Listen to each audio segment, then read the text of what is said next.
Oi pessoal, tudo bem? Vamos a mais uma aula, hoje a primeira sobre termodinâmica. As minhas sugestões de praxe são para que vocês procurem as aulas da Unicamp, vocês vão ver que tem muita coisa das minhas aulas parecida com as deles, as aulas da USP, as aulas da Universidade Virtual de São Paulo, além dos livros textos de física básica. Lembre-se sempre que é muito bom a gente procurar várias fontes para auxiliar no nosso aprendizado. A termodinâmica teve o seu desenvolvimento muito acelerado na época das revoluções industriais. Naquela época nada se sabia ainda sobre átomos, moléculas, isso eram apenas ideias. Então vários dos conceitos que hoje ainda usamos em termodinâmica são desta época. Vocês podem ver aqui na tela que é um GIF de algumas partículas se colidindo umas com as outras. Esse GIF é construído para representar as moléculas de um gás. Reparem que há movimentos totalmente aleatórios. Algumas partículas mais rápidas que as outras, temos algumas com cores diferentes, que servem para representar exatamente o movimento aleatório das partículas que compõem o gás. Além disso, é fácil perceber que, em termos de energia cinética, cada uma delas tem uma energia cinética bem definida. E também é possível perceber que seria praticamente impossível a gente monitorar a energia cinética de cada uma delas. Se é difícil monitorar a energia cinética dessas partículas, monitorar o movimento dessas partículas nesse GIF, imagine então dentro de um gás. Estou dizendo isso porque fica mais fácil depois da gente compreender alguns conceitos que a gente vai usar, inclusive o de temperatura. Num gás temos esse movimento aleatório das partículas que o compõem. Num sólido, a gente também tem movimentos, só que esses movimentos ficam em torno de um ponto. Esse gifzinho que está aparecendo na tela tenta representar isso. Reparem que as esferas que estão representando os átomos vibram em torno de um ponto. Então cada uma dessas esferas tem uma energia cinética associada. A diferença aqui para um gás é que no gás, no caso do outro GIF, a gente pode desprezar a energia potencial, ou seja, a energia de interação entre as partículas. Aqui não. Aqui há uma energia potencial que mantém esses átomos ligados. Esse outro GIF dá uma dimensão um pouco melhor do que acontece com o movimento dos átomos. Quando a gente compara agora esses três estados da matéria, sólido, líquido e gasoso, percebemos que no sólido as partículas têm posições relativamente fixas, há uma vibração ou oscilação em torno de alguma posição. No gás, o comportamento é totalmente aleatório e o líquido é um caso intermediário, em que as partículas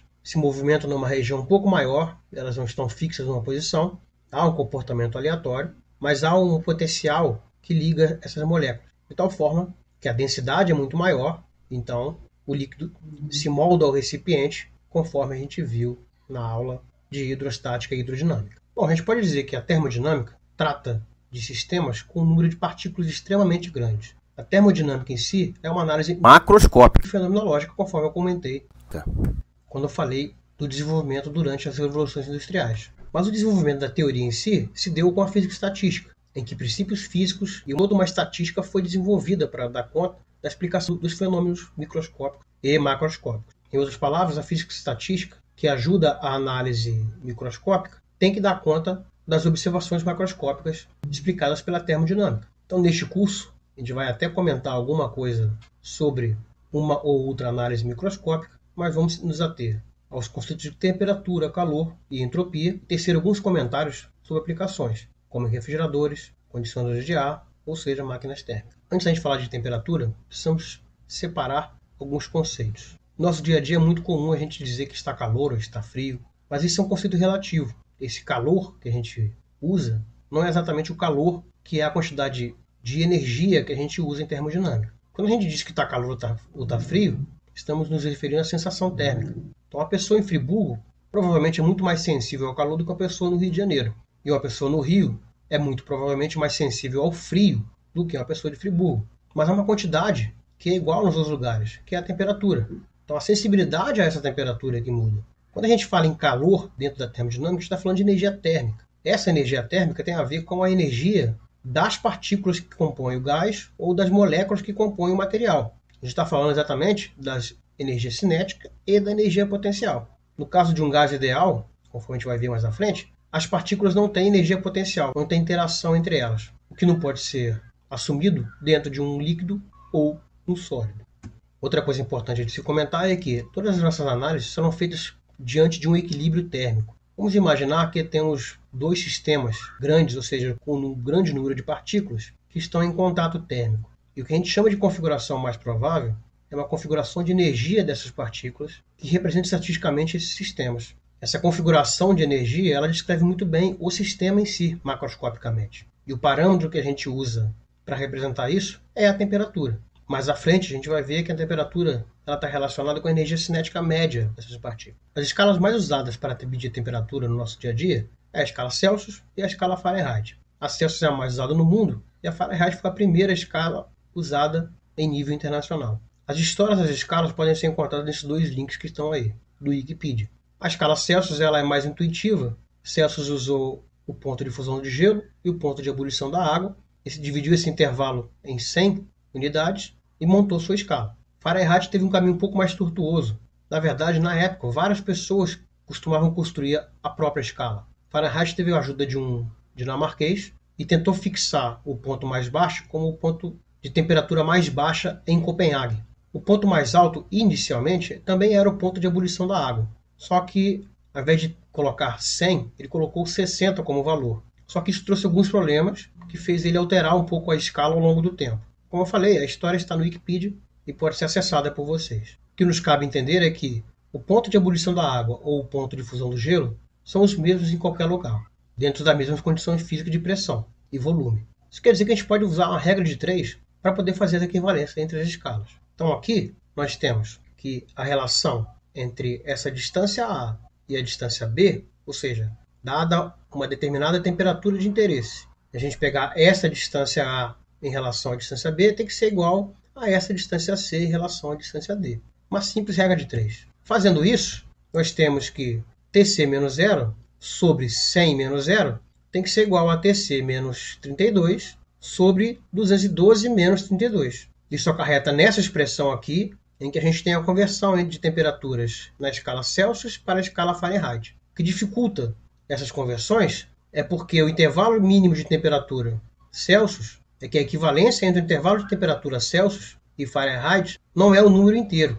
conforme a gente pode ver nessa expressão. Então aqui nós temos uma tabela em que a gente pode ver esses valores que a gente comentou. Então o ponto de ebulição da água em Celsius e em Fahrenheit, ponto de fusão do gelo, aonde as escalas se encontram. E aqui também há uma lenda sobre o ponto mais alto da escala Fahrenheit, mas é só uma lenda, e vocês podem ver naquele link que eu comentei com vocês. No caso da escala Celsius, a gente tem o corpo humano em torno de 37 graus. Na escala Fahrenheit, é esse 98,6. Nos países de língua inglesa, é comum, quando a pessoa está com febre, que ela alcance os 100 graus Fahrenheit. Então há uma expressão dizendo que a febre começa quando chega no terceiro dígito. No meio de tantas escalas, começou uma busca por uma escala absoluta. Cada pessoa procurou construir a sua própria escala, utilizando os próprios parâmetros e as próprias convicções. A escala Kelvin vem exatamente para tentar resolver esse problema de várias e várias escalas. O primeiro ponto para a gente entender é o seguinte: vamos imaginar alguns gases. Mantendo um volume constante em uma determinada temperatura, mede-se a pressão de um gás. Conforme a temperatura é diminuída, e aqui a gente está usando a escala Celsius, é possível obter pontos de pressão com temperatura até um certo limite. A gente pode observar que há um comportamento linear desses pontos, tanto para esse gás quanto para qualquer outro gás. A extrapolação dessa reta vai sempre no mesmo ponto. Esse ponto, na escala Celsius, é de menos 273,15 graus Celsius. Nesse ponto, foi determinado o valor zero da escala Kelvin. Só que uma escala precisa de 2 pontos para que a gente consiga construir. O segundo ponto foi escolhido como o ponto tríplice da água. O ponto tríplice da água é o ponto onde coexistem as 3 fases de sólido, líquido e gasoso. Este ponto se dá nessa pressão aqui, de 611,73 Pascal, e no acordo internacional foi atribuído que a temperatura que se dá isso é 273,16 Kelvin. É uma atribuição porque isso foi medido na escala Celsius. E foi verificado experimentalmente que a pressão de um gás diminuía nessa fração aqui quando o gás era resfriado de 0 para menos 1 grau Celsius. Então reparem que para a construção dessa escala foi usada a escala Celsius. E é por isso que a gente tem que o intervalo de temperatura na escala Fahrenheit é igual ao intervalo de temperatura na escala Celsius, o que deixa a conversão um pouco mais fácil, dada por essa expressão. Bom, então como é que a gente faz aquela medida de volume constante? A gente usa um termômetro desse tipo aqui. Esse é um termômetro de gás a volume constante. Tem um bulbo em que há gás, aqui até esse espaço aqui. Aqui é colocado um líquido, por exemplo, mercúrio. E tem esse recipiente aqui que a gente movimenta. Então, conforme a temperatura é alterada aqui, a pressão também vai se alterar de tal forma que o volume tende a se modificar. E aqui é que entra esse movimento. Esse movimento aqui é dado de tal forma para fazer com que esse nível aqui se mantenha sempre na mesma posição. Isso faz com que o volume desse gás não se altere. Então, por isso, o volume constante. Se a gente fizer uma aproximação de gás ideal, PV igual a nRT, que a gente vai ver um pouquinho mais à frente, a gente pode isolar a temperatura dessa maneira aqui. Se o volume é constante, esse cara aqui é uma constante. E a pressão, ela é medida por conta dessa diferença de altura de coluna aqui. Então aqui, que é igual à pressão atmosférica, vai ser a pressão do gás mais a pressão dessa coluna de líquido aqui.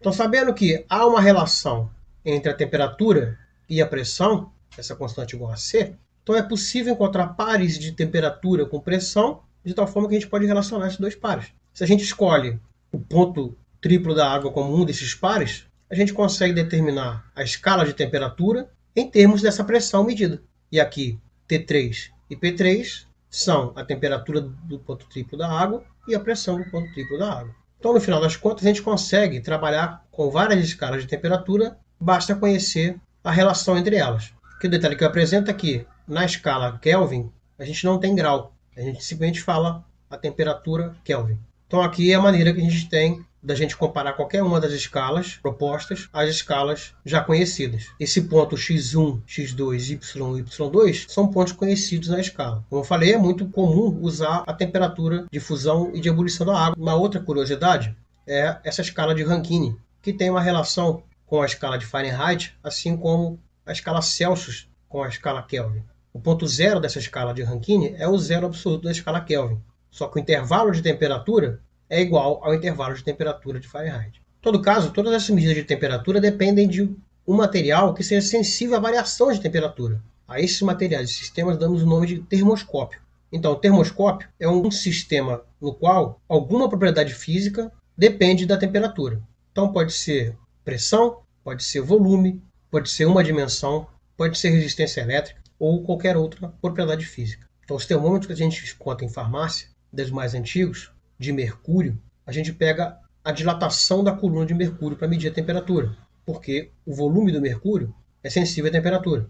E com isso nós podemos definir a nossa lei zero da termodinâmica. Então, se dois sistemas estão em equilíbrio com um terceiro, eles devem estar em equilíbrio entre si. Vamos imaginar então que nós temos um sistema A, um sistema B e um sistema T, que seria o nosso termoscópio, o nosso sistema que mede a temperatura. Então, se eu coloco T em contato térmico com A, e eles estão em equilíbrio, e depois coloco o T em contato com o B também em equilíbrio, e a marcação de temperatura aqui é igual, isso quer dizer que A e B estão em equilíbrio térmico. Ou seja, nós temos três sistemas, o sistema T é o sistema que traz o parâmetro da temperatura, se TT igual a TA, TT igual a TB, então TA igual a TB. Quando isso acontece, há um fluxo de energia de A para B que é igual ao fluxo de energia de B para A. Ou seja, o fluxo líquido de energia é nulo. Se há uma diferença de temperatura entre um sistema e outro, vai haver um fluxo de energia líquido que é diferente de zero, do sistema de maior temperatura para o sistema de menor temperatura.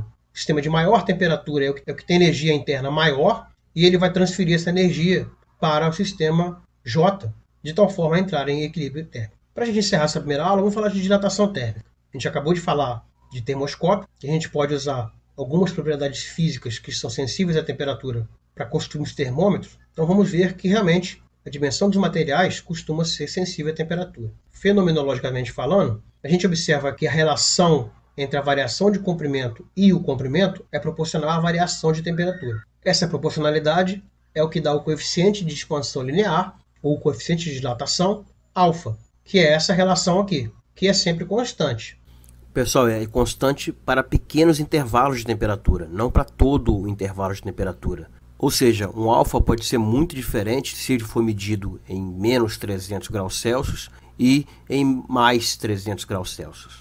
Então aqui nós temos uma tabela de alguns coeficientes lineares. Reparem que o numerador dessa expressão ele é adimensional. Então, a unidade do alfa é 1 sobre a temperatura. Reparem que a ordem de grandeza é de 10 a menos 6 por grau Celsius. Então, temos o gelo em torno de 51, o vidro em torno de 9, quartzo em torno de 0,5 e por aí vai. Aqui a gente tem uma figura que mostra o efeito da dilatação térmica. É provável que esses trilhos tenham sido montados no inverno e que tenham sido usados pedaços muito grandes de trilho. Ou seja, não houve nenhuma proteção nenhum mecanismo que diminuísse o efeito da dilatação térmica. Mas a gente pode usar também a dilatação para compor alguns mecanismos. Quem já andou de carro já percebeu que há um tic-tac quando a gente liga a seta de um carro. Hoje em dia, o mecanismo é totalmente eletrônico, mas antigamente havia um relé, que também produzia aquele barulho. Na verdade, o barulho que a gente escuta hoje é para reproduzir o barulho do relé. O que era um relé? O coração de um relé consiste em duas barras, uma de bronze e outra de aço. Há um contato elétrico entre essa extremidade e essa ponta vermelha, de tal forma que, quando fechado o circuito, uma corrente passa por essa barra e o efeito Joule faz com que essa barra aqui esquente. Quando a barra esquenta, essa barra tende a se deformar, porque o coeficiente de dilatação do bronze é maior que o coeficiente de dilatação do aço. Então ela dilata mais e deforma dessa maneira. Quando isso acontece, o contato elétrico é aberto, não há mais corrente passando e a tendência é que a temperatura volte à temperatura ambiente, ou uma temperatura próxima do ambiente, de tal forma em que a deformação deixa de existir. Então essa barra volta a essa condição aqui e o contato elétrico é fechado novamente. Então há passagem de corrente e o ciclo se repete. O intervalo de tempo que isso acontece é muito curto, é exatamente o intervalo em que a gente vê a luz piscando numa seta de carro. Em muitos problemas a gente vai ver situações como nessa régua aqui. Então essa aqui é uma régua comum que tem um furo, uma régua de plástico. Se a gente aumenta a temperatura dessa régua, essa dimensão aqui vai aumentar, vai sofrer dilatação, assim como essa dimensão aqui. A pergunta é, o que acontece com o furo?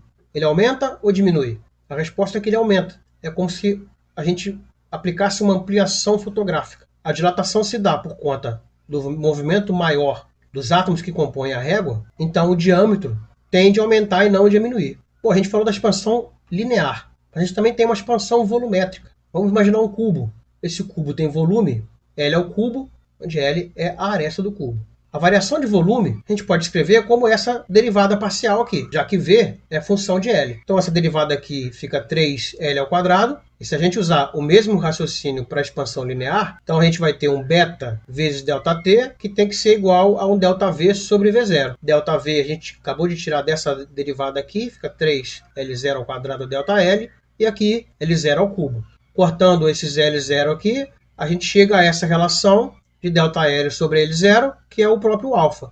Então, no final das contas, o coeficiente de dilatação volumétrica beta é 3 vezes o coeficiente de dilatação linear alfa. Dessa maneira aqui. A observação que a gente faz é que, se a gente está pensando numa dilatação superficial, como na régua do slide anterior, a gente usa a mesma lógica e vai achar um gama, por exemplo, que é igual ao 2 alfa. Essas letras, alfa, beta e gama, tem que ter cuidado que cada livro vai usar um conjunto diferente. Para a gente encerrar, vou mostrar como fica o comportamento anômalo de uma substância muito conhecida que é a água. Se a gente sabe que o volume sempre aumenta com a temperatura, e já que não há nenhum acréscimo ou decréscimo de massa, é de se imaginar que a densidade ela diminua com a temperatura. Ou seja, se o volume aumenta com a temperatura, a densidade diminui com a temperatura. No caso da água, a gente tem um comportamento anômalo. Quando a gente faz o gráfico da densidade com a temperatura, a gente vê que a partir de mais ou menos 8 graus Celsius, o comportamento é relativamente linear. Mas abaixo desse valor, o comportamento é totalmente não linear. A gente vê, inclusive, que abaixo de 4 graus Celsius, a densidade diminui. Ou seja, reduzindo a temperatura de 4 para 0, a gente não teria um aumento da densidade em cima da diminuição da densidade. Se a densidade diminui é porque o volume está aumentando. Formando essa curva aqui que parece um pouco uma parábola. Há vários modelos que tentam explicar isso, mas eu não vou entrar em detalhes. Mas um dos efeitos que a gente vê é que, num lago congelado, o fundo do lago está na temperatura um pouco mais alta do que a superfície do lago. E é por isso que esse lago se congela. Porque como a água em 4 graus Celsius é mais densa do que a água a zero, ela tende a ficar em posições mais baixas. Isso facilita o congelamento dessa camada de interface entre a água e o tempo, que está com a temperatura muito mais baixa do que a temperatura de congelamento. Bom, é isso. Até a próxima.